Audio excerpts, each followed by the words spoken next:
Bon, si on discutait un petit peu sérieusement, j'espère qu'il n'y a pas trop d'écho parce que là c'est assez expérimental ce que je vais tester. Donc du coup, bienvenue pour une nouvelle critique de film à l'ancienne, bien évidemment, parce que j'ai un petit peu la flemme, je vous avoue, de faire quelque chose de nouveau. Et puis, on va entrer directement dans le vif du sujet. Pardon. Ce n'est pas comme si le film en question dont nous allons parler valait le coup. Bref, bonjour à toutes et à tous, bienvenue pour cette nouvelle critique de Spider-Man No Way Home. Autrement dit, Spider-Man sans retour, hein, comme on le dit en version québécoise. C'est le troisième film Spider-Man de la nouvelle trilogie, en fait, réalisé par John Watts et écrit par Chris McKenna et Eric Summers. Donc on retrouve les aventures de Spider-Man, de Peter Parker, dont l'identité en tant que de Spider-Man a été révélée peu après la fin du précédent film, en fait, hein, après les événements du film précédent.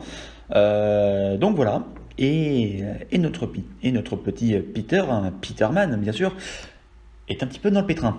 C'est-à-dire que maintenant tout le monde est au courant de son identité et il est considéré du coup comme un criminel, quoi. Donc c'est-à-dire qu'il y a des hélicoptères devant chez lui, tout le monde le suit, tout le monde le prend en photo, il se fait refuser de partout, donc c'est le cas pour lui, c'est le cas pour son meilleur pote, et c'est le cas également pour MJ, donc du coup c'est un petit peu compliqué. Du coup, ce qui se passe, le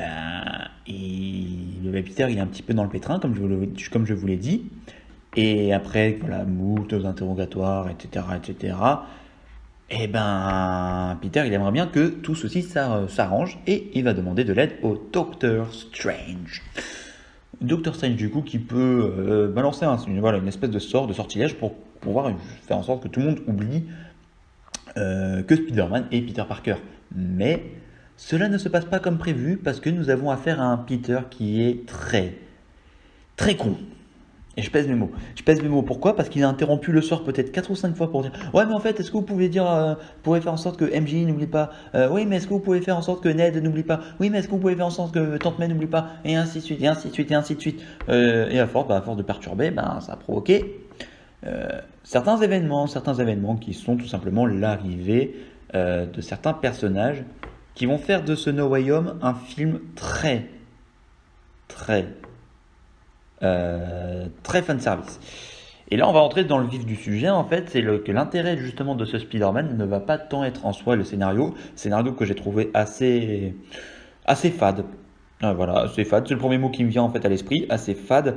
Euh, mais enfin voilà, l'avantage en fait de ce film, si vous voulez, là, ce qui va faire son gros point fort, ça va être le fan service.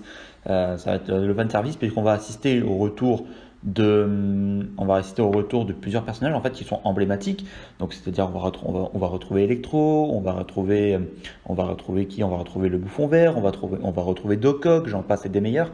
Et là le gros point fort c'est que du coup forcément le jeu d'acteur, concernant le jeu d'acteur, on va retrouver les acteurs qu'on avait dans les films Spider-Man en fait avec dans les films Spider-Man de l'époque, donc que ce soit les films tout simplement Spider-Man ou The Amazing Spider-Man.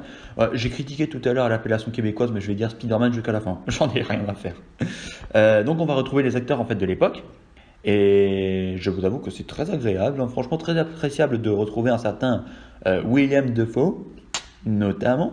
Mais en fait, c'est ça le problème, c'est que ce film va trop se baser là-dessus, trop se concentrer en fait, se focaliser sur l'aspect fan service et complètement laisser de côté en fait l'intérêt du film. Et ça fait pour moi un film qui est quand même assez anecdotique et qui, une fois le côté fan service mis de côté, en fait finalement est très moyen.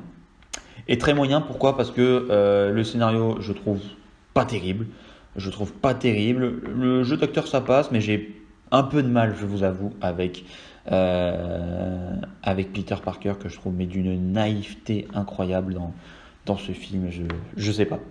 Je sais pas. Rien contre Tom Holland hein, là-dessus, mais aujourd'hui, on me demande de faire un top 3, de trier dans l'ordre, en fait, mes Spider-Man préférés. Tom Holland, je le mets en dernière position. Voilà, sans être mauvais, hein, bien sûr, je le trouve pas exceptionnel non plus pour autant. Vraiment. Vraiment, vraiment. Et je vais vous avouer, le film il dure 2h28.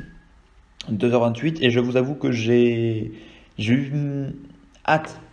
J'ai eu hâte que finisse en fait ce film pour plusieurs raisons parce que comme je vous l'ai dit le scénario est fan et surtout pour une raison qui va être beaucoup plus élargie.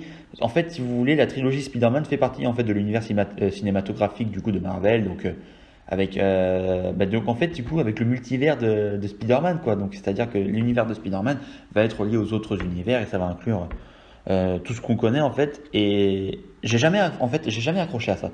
J'ai jamais accroché à ça en fait à ce concept de multivers et tout ça. Donc pour moi c'est sans dire non plus que Spider-Man doit rester non plus, comment on appelle ça la petite araignée du quartier sans non plus la réduire en fait l'univers de Spider-Man à ça.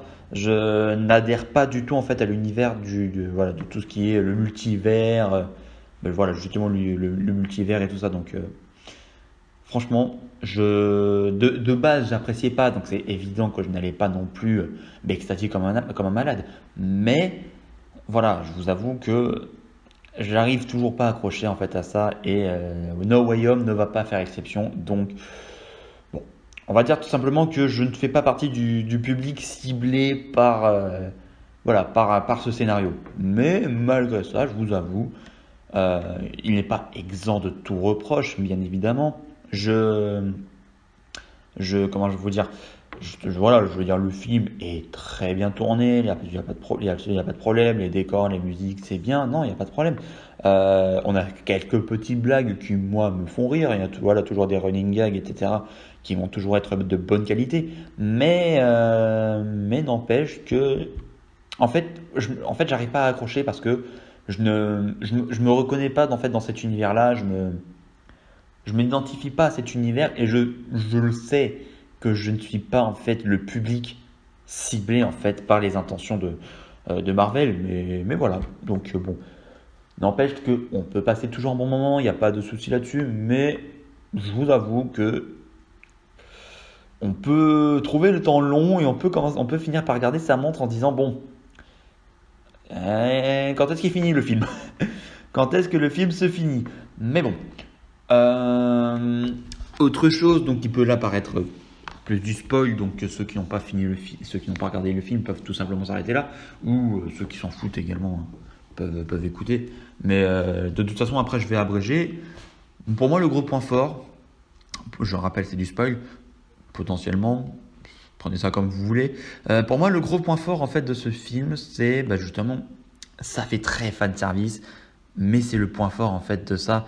C'est le point fort de ça, c'est quoi? C'est le retour tout simplement de tout ce qui est Tobey Maguire, de tout ce qui est Andrew Garfield, évidemment, pour avoir nos trois Spider-Man tels qu'on les connaît. Et ça, franchement, c'est quelque chose qui est quand même assez fort de retrouver, de retrouver tous ces personnages-là. Non, franchement, c'est appréciable. Franchement, c'est appréciable, mais ouais, ouais. En tout cas, voilà, comme je vous l'ai dit, c'est un film qui est sympathique à voir, mais pas indispensable pour autant. Je vais mettre un petit 11 sur 20. Bon, dans ce cas-là, je vous remercie quand même de votre écoute. Pas grand-chose à dire là-dessus, mais pas grand-chose à retirer de ce film. Bonne semaine à vous et on se dit à la semaine prochaine. Ciao tout le monde!